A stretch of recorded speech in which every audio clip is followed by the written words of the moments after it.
Good evening and welcome back to the channel. So in this video, I'm going to be covering some different things about proof of stake altcoins. And this does not apply uniformly to 100% of them, but it does apply to the large majority of them, in my opinion, from the information that I have read on many of their white papers and just some other information that I'm going to go over with you as well. I want to cover three main points in this video. First is what you need to know about most proof of stake altcoins. I'm not going to speak as though this is a uniform thing across every single one, but it is across most of them. Number two, why applying technical analysis to proof of stake altcoins is mostly a waste of time. Allow me the opportunity to make my case here. If that rubs you the wrong way, if people are very big on technical analysis, I will explain why it is largely a waste of time, because it is.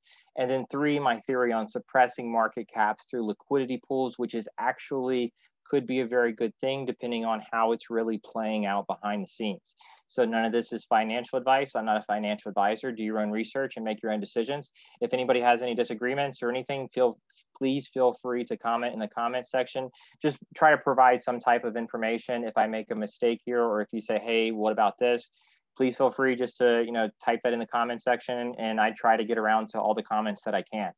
So let's go ahead and get into this. So first we need to go over what a rug pull is. Mark Cuban had this happen. He said that he got out, before it happened, but we need to go over the fundamentals of a rug pull so you better understand what a rug pull is and how it actually works, because it is very important. And there's a lot of common misconceptions in cryptocurrency that are really pushed by the main crypto channels. I don't mean to be speaking badly about them or punching up or anything like that. I'm just saying that nobody ever makes this point, and this is one of the most vital points when evaluating a market, in my opinion.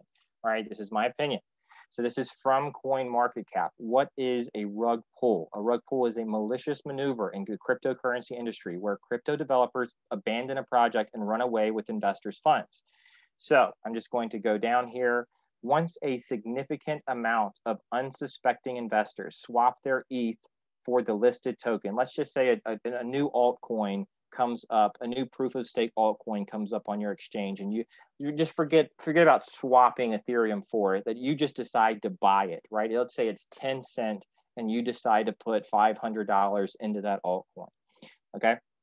Let's use that example because I think it's going to apply more for the people watching this video. It says the creators then withdraw everything from the liquidity pool, driving the coin's price to zero. So I will go over this. I have some slides prepared, but that's what a rug pull is, right? The liquidity pool determines the price of the token for the most part for most of these altcoins, right? And depending on how many investors make up that liquidity pool, if they drain the liquidity pool, that token price is going down, down, down, right? Nobody has to sell anything. Nobody has to sell anything. That's a very important part to remember here, is that that does not mean that there is a sell-off. It means that funds are being withdrawn from the staking pool. Every time there's a market dip, every single channel comes out and says, people are selling. And while that may be the case, people might start selling after it starts dipping. The reason it is dropping, and the reason they are all dropping simultaneously, is because tokens are being pulled out of the staking pool. This is just the reality of the situation, okay? You can go, if you can find any information that refutes what I am saying, please let me know. But these proof of stake altcoins, their price is determined by the amount of funds in the liquidity pool. So the very next point that I want to go into, most of us assume that there's a bunch of people, on their computer or on their phone getting onto Coinbase and buying a bunch of tokens. And the more people that are doing this, the more the price of the token is going to go up. That is the conventional wisdom across the space in cryptocurrency. But this is not the case. I repeat, this is not the case. I'm specifically talking about most proof of stake altcoins. I'm not talking about Bitcoin, okay? So this is the example. I just call it Altcoinx. Altcoinx is 30 cents, and there are 20 billion total tokens for Altcoinx. Now, of that, 10 billion are in circulation. So 50% of the total tokens are in circulation.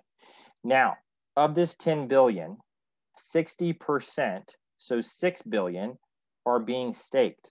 Now, the reason that I highlighted this is because this percentage, the number of tokens being staked, determines the price of the token. So if this goes down to 40%, the price of that token is going to drop.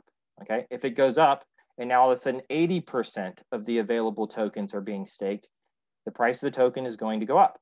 So if they pull from staking, it goes down. If they put into staking, it goes up. It's really that simple. So what are some different issues with this?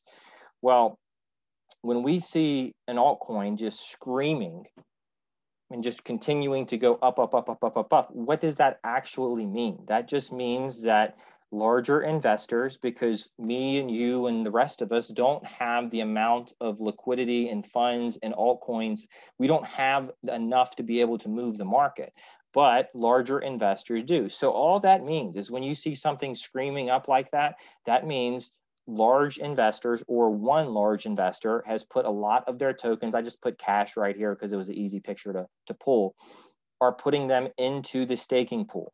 So my face is probably in the way here, but I mean, that's what this is. When you see an altcoin screaming up, that's all that means is a large investor has put a lot, doesn't mean that he bought a lot of that altcoin. That's not what that means, okay? This is a very important point. If I can drill this home, does not mean that he went and bought. I mean, at some point he obviously did buy them and he may have bought them on the same day that he started staking them, but he also may have bought them a month before that and just waited and for whatever reason hasn't put them into staking yet. So that's all that means is that a large investor has started staking and started moving a lot of his tokens over into the staking pool, causing the price of the token to go up, up, up. So what are some implications here and things that you should keep in mind? And if you follow this channel, I did a video similar to this a while back on AMP's price and how, you know, it wasn't just on AMP, it was on proof of stake altcoins, but how this could happen. But I wanted to dive into this in more in depth because it's been a while. I have my subscriber base has probably doubled. So I have newer viewers and nobody else talks about this. Literally nobody else in crypto talks about this. And it blows my mind. I don't know why, because I know that they know this just as well as I do. I mean, it's open information. It's not like they keep it secret, right? I mean, if you listen to Max Keiser doesn't break it down like this, but he generalizes the problem in proof of stake. And just so we're clear, 90% of my portfolio is, I think 85% of my portfolio is proof of stake altcoins, right? I believe in the applications. I think that they're going to go up, up, up, up, up. But this information is important for people to know because thinking that it's all revolving around buying and selling on exchanges gives people the false perception of what's happening when the coin is going up or the coin is going down. Other things to keep in mind. No KYC information, for the most part, is required when you're, going to stake in staking pools. So if you want to go stake your altcoins in a particular staking pool, for the most part, you don't have to provide any information.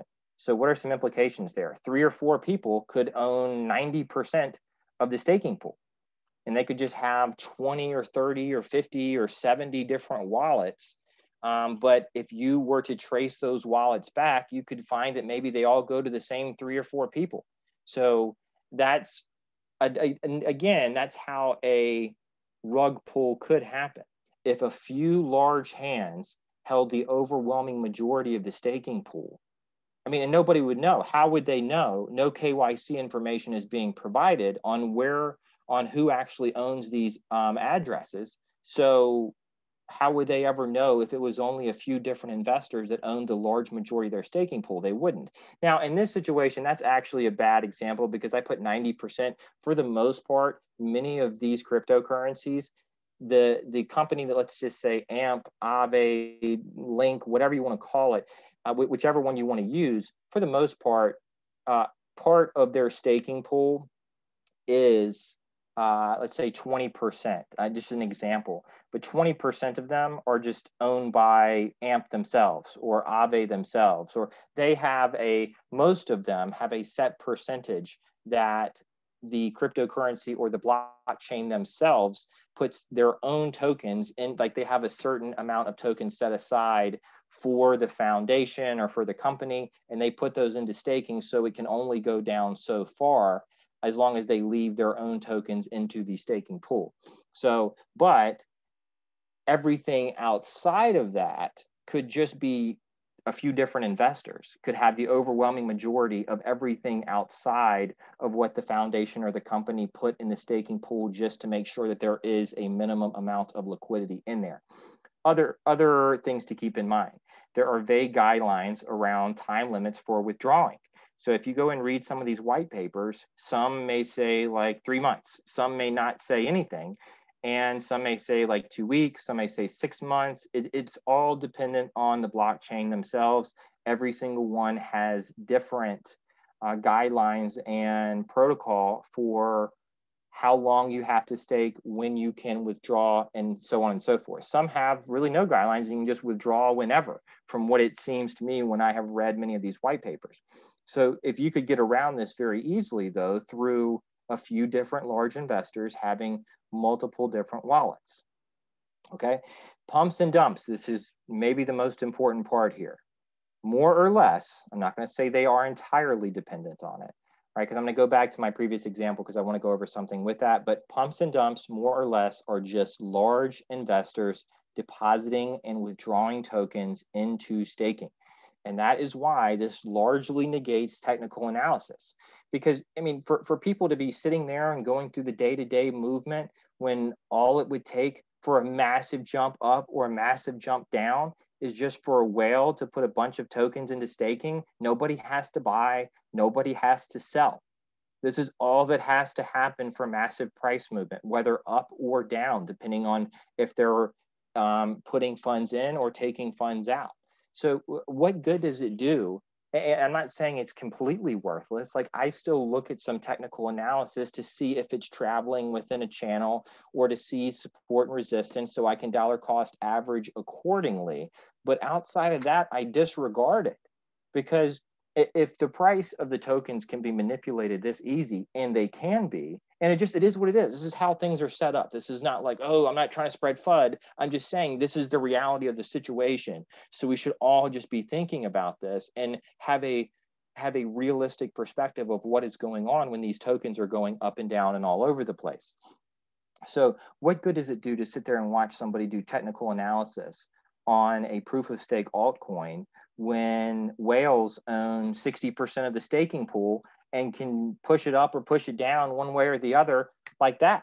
It does. I mean, it does no good. It really does. It's a waste of time. And it blows me away that so many large channels do this. And I can't make sense of it. Like, I don't know.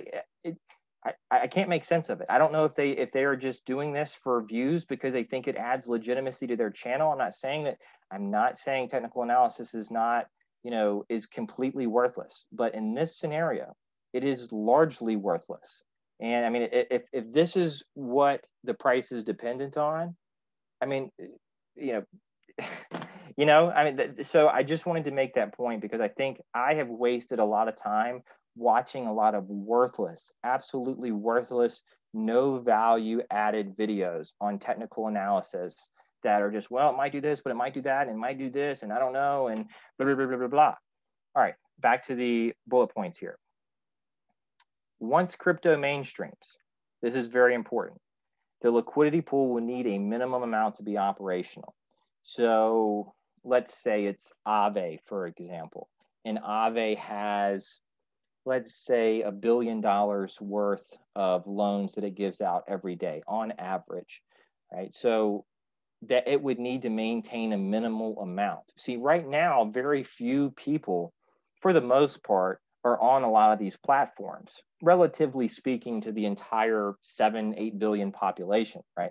So, but once this mainstreams, and these are these sources for loans, for swaps, for whatever it may be, for your social media, whatever it may be, right? Once that happens, they will have to have a minimal amount to be viable. Like, Aave cannot continue to give loans if the amount in their liquidity pool does not support the volume that they are experiencing. So once this mainstreams, this will largely fix a lot of these issues, right? This also makes price discovery very difficult for proof of stake until it mainstreams. And that is something that Max Kaiser goes over and over and over again, but he never really explains why it makes price discovery hard. And the reason it makes price discovery hard is because it's not really built off of supply and demand. It's largely just built off of who is pumping or dumping out of the staking pool, right?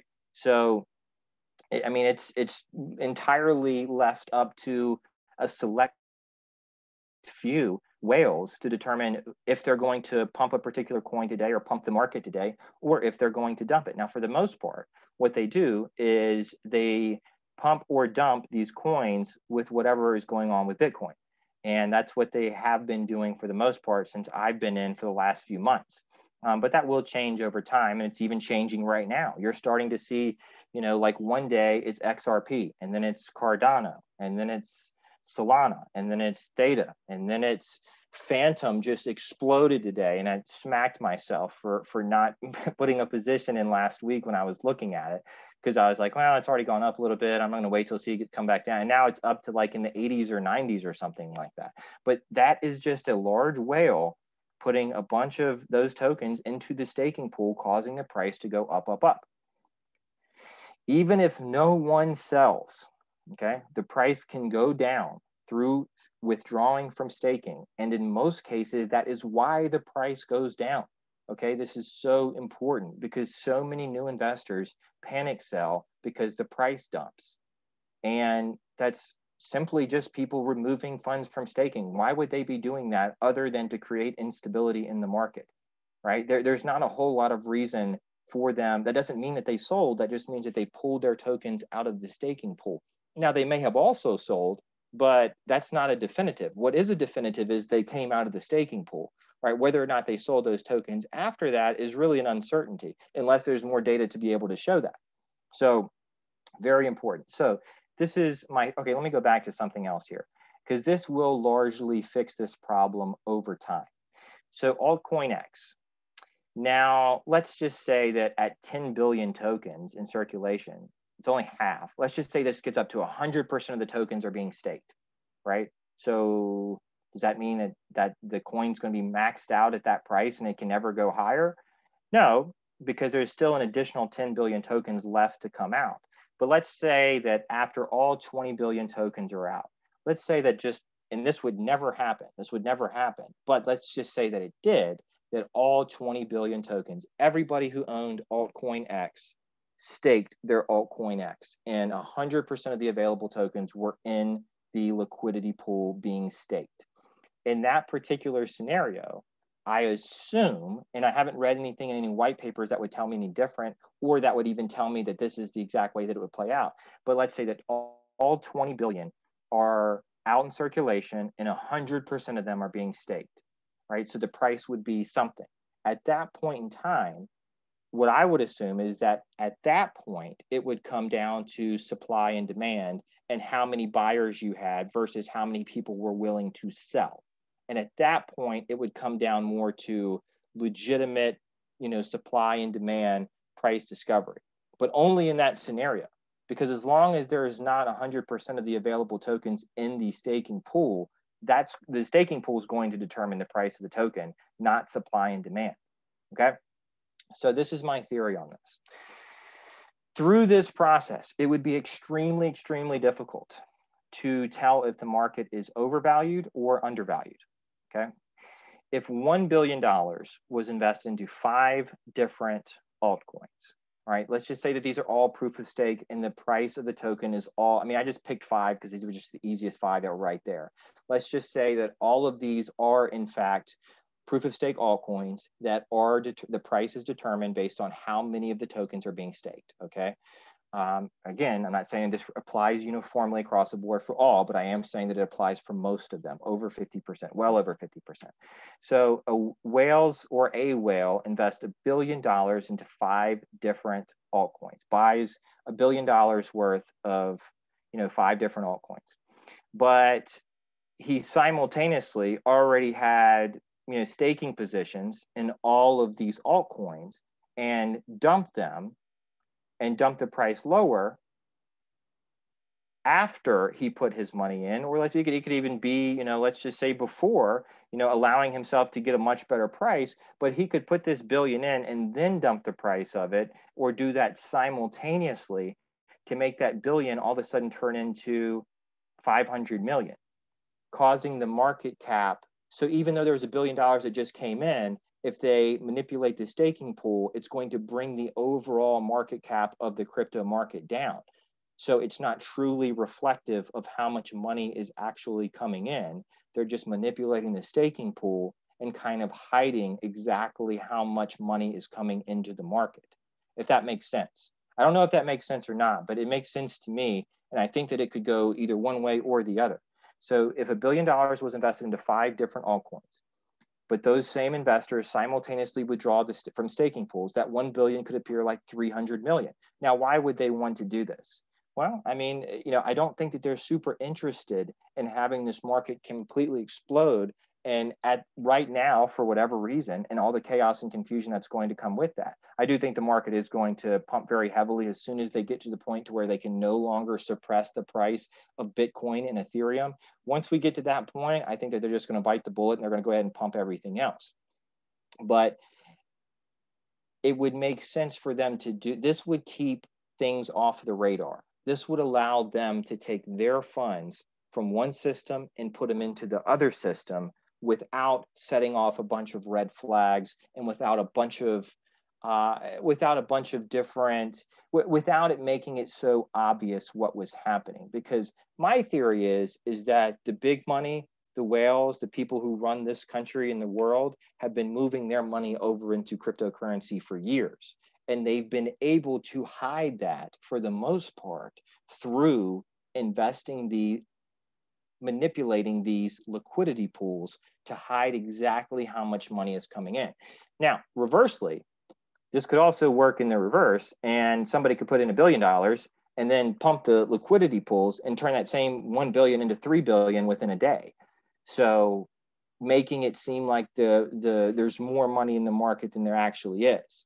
So I hope that this makes sense. You know, if it doesn't, let me know. I'll try to elaborate further. And if you disagree, please feel free to let me know. But I think that this is really important for people to understand, because again, when we see stuff like movements up, down, whatever it may be, everybody, it's especially when they start branding everything as a sell-off. Crypto YouTube does this. You know, when there's dips in the market, oh, it's just a big sell-off. It's a big. I'm not saying that people haven't sold, right? I'm saying that, like, for Bitcoin, if that's the case, I mean, technically you do have to sell Bitcoin to drive the price down. Outside of the fact of outside of the leverage trading market, you can drive the price down with Bitcoin to a certain degree with the leverage trading market on its own, right? Even if no one's really selling. Right. And they're going to be able to do that until the exchanges get so low to where they have to go buy on the open market. And that is going to cause the price to go up. But it looks like they're all holding off on doing that. And they're just letting the supply go down, down, down, down, down, down, down, because they don't want to have to go buy on the open market and cause the price to go parabolic. But at some point that will happen, because they can only do this for so long. So I just wanted to go over that. I know that was a lot, and I have been over something similar to this in previous videos, but that is what I wanted to cover, what you need to know about most proof of stake altcoins, why applying technical analysis is mostly a waste of time to proof of stake altcoins, which I believe that it is. And I think that anybody would have a hard time, like, winning a debate on that. And once you really throw out all the facts on how these tokens are actually priced out, I mean, that would be a tough objection to overcome when you know how the liquidity pools are set up and how the price of the token is derived from the liquidity pool. And then my theory on suppressing market caps through liquidity pools. I think that that's very likely, that there could be more money coming into crypto than what we are actually seeing. And they are just hiding it through manipulating the liquidity pools. Also, there could be less money coming into crypto than what it seems through manipulating the liquidity pools. But I think that it's more likely that there is more money coming in, and they need more time to move all of their funds over, because there is going to be a rug pull, and it's going to happen with the old system, right? The rug pull is going to happen with the old system. People who are left in the old system are going to have the rug pulled out from under them, because there's been so many billions of dollars coming over into cryptocurrency, and they've been able to largely keep that off of everybody's radar, in my opinion, through manipulating the price of these tokens. So that's all I got for this video. I've talked entirely too fast for too long, so that's all I got. But thank you everyone who's liked, shared, and subscribed. If this does not make sense, or if you disagree, please let me know in the comment section below. And that's all I got. Take care. Have a good night. I will see you in the next video.